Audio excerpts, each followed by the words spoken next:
ازيكم يا جماعة؟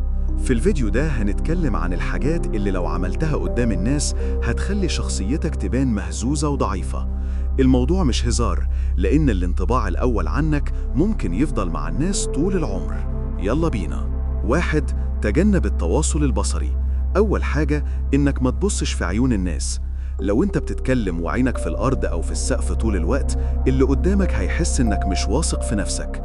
الثقة بتبان من العين حتى لو مش بتتكلم كتير. 2. الصوت الواطي المتردد. تاني حاجة إن صوتك يبقى واطي ومتردد. لو بتتكلم بصوت خافت أو بتقطع كلامك بكلمة مش عارف، معلش، هتدي انطباع إنك ضعيف. جرب تتكلم بصوت واضح ومسموع، مش لازم تعلي صوتك، بس خليه ثابت وقوي. 3. الاعتذار الكتير على الفاضي.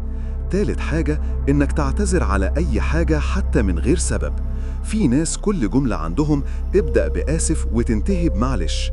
الاعتذار مهم لما تغلط فعلا، لكن لو بتعتذر طول الوقت هتخلي الناس تقلل منك. 4. عدم القدرة على اتخاذ قرار.